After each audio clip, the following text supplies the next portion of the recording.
নমস্কার বন্ধুরা, মধুমিতা কিচেনে আপনাদের সবাইকে স্বাগত। আবার চলে এলাম নতুন একটা রেসিপি নিয়ে।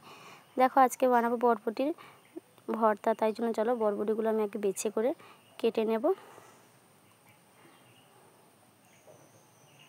আর এখানে যত কিন্তু নরম বরবটি হবে তত কিন্তু বরবটির ভর্তাটা কিন্তু খেতে ভালো লাগবে।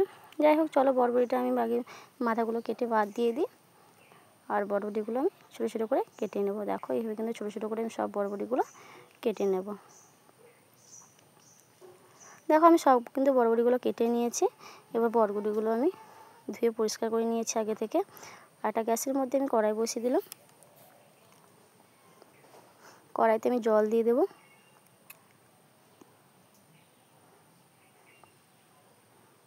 আর আমি বরবটিগুলো দিয়ে দেব। আর এখানে অল্প একটু নুন দিয়ে দেব, কারণ বরবটিটাতে নুনটা ভিতরে ঢুকে যাবে আর বরবটিটা কিন্তু ভালোভাবে সিদ্ধ হয়ে যাবে। এবার চলো কিছুক্ষণের জন্য এটাকে ঢাকনা দিয়ে রেখে দেব। দেখো বরবটিটা কিন্তু আমার সিদ্ধ হয়ে এসেছে, দেখতেই পাচ্ছ। দেখো আমি তোমাদের দেখাচ্ছি, খুন্তি দিয়ে খুব সুন্দরভাবে কিন্তু সিদ্ধ হয়ে গেছে। দেখো খুব সুন্দরভাবে বরবটিটা আমার কিন্তু সিদ্ধ হয়েছে, দেখতেই পাচ্ছ। চলো বরবটিটা আমি নামিয়ে নেব। একটা পালির মধ্যে আমি নামিয়ে নিয়েছি আর জল ঝরিয়ে রেখে দিয়েছি। আর একটা কড়ার মধ্যে আমি আর একটু তেল দিয়ে দেবো। আগে থেকে কিন্তু চুন মাছটা আমি ভেজে রেখেছিলাম, সেটা দেখানো হয়নি। আর সেই তেলের মধ্যে আমি রসুন দিয়ে দিলাম, গোটা রসুন। আর এখানে রসুনটা একটু বেশি পরিমাণ দিলে কিন্তু ভর্তাটা খেতে ভালো লাগে। আর এখানে চুন মাছটা একটু বেশি দিলে আর দিলেও সেটা খেতে ভালো লাগে। যাই হোক, আমার দেখো রসুনটা কিন্তু ভাজা ভাজা হয়ে গেছে। এবার পেঁয়াজ আমি কুচিয়ে রেখেছিলাম, সেই পেঁয়াজটাও ভাজা দিয়ে দেবো তার সঙ্গে। দেখো পেঁয়াজটাও আমি ভালোভাবে ভেজে নেব। এবার ওর মধ্যে আমি কিছুটা কাঁচা লঙ্কা দিয়ে দেবো। আর এখানে তোমরা যেমন ঝালটা খাও সেই পরিমাণ কিন্তু এখানে ঝালটা ব্যবহার করবে। চলো আমি লঙ্কাটা দিয়ে আমি আবার ভালোভাবে ভেজে নেব।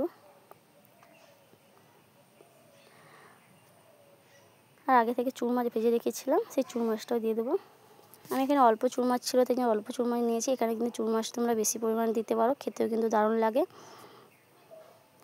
দেখো আমার সব কিন্তু ভাজা হয়ে গেছে, নামিয়ে নিয়েছি। এবার একটা মিক্সিং জারে আমি বরবটিগুলো দিয়ে দেবো। একটা খুব গরম গরম আছে, তোমরা একটু ঠান্ডা করে বাটতে পারো, কারণ আমার একটু তাড়াহুড়া আছে, তাই জন্য আমি গরম গরম করে বেটে নিচ্ছি। দেখো আমি কিন্তু মিক্সিং জারে সব বরবটিগুলো নিয়ে নিলাম।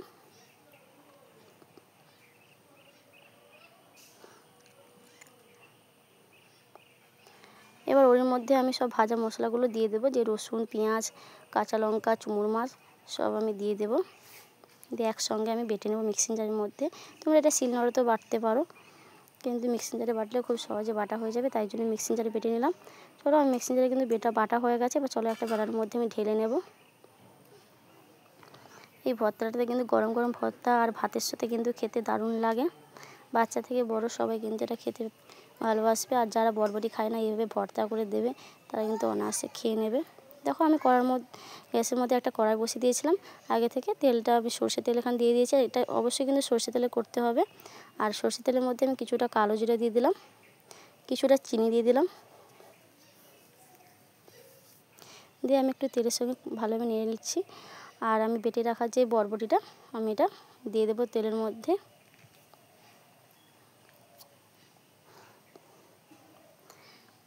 দেখো আমি ভর্তাগুলো দিয়ে দিলাম, বাটাটা দিয়ে আমি আবার তেলের সঙ্গে ভালোভাবে কষিয়ে নেব।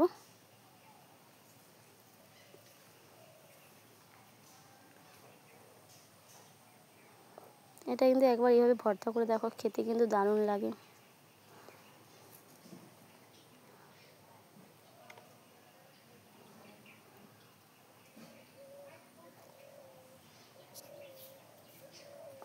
আর আমার রান্না তোমাদের কেমন লাগে অবশ্যই কিন্তু কমেন্ট করে জানাও। যদি ভালো লাগে লাইক সাবস্ক্রাইব করে পাশে থেকো।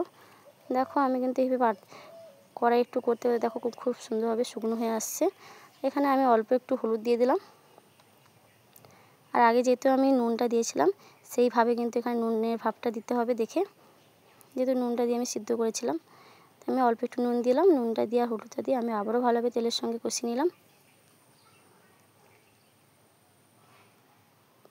আর এখানে আমি ধনে গুঁড়ো আর জিরে গুঁড়ো দিয়ে আবারও ভালোভাবে মিশিয়ে নেব।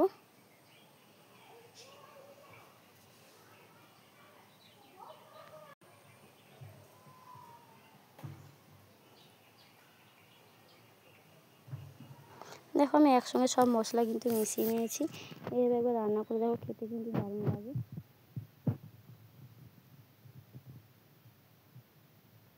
দেখো আমার খুব সুন্দরভাবে শুকনো শুকনো ভর্তাটা রেডি হয়ে গেছে। এবার চলো নামিয়ে তোমাদের দেখাবো কেমন হলো অবশ্যই কিন্তু কমেন্ট করে জানাও। দেখো কি সুন্দর লাগছে দেখতে, না দেখতে যতটা সুন্দর লাগছে কিন্তু খেতেও কিন্তু দারুণ লাগে। চলো এবার তোমাদের নামিয়ে দেখাচ্ছি, কেমন হলো অবশ্যই কমেন্ট করে জানাও।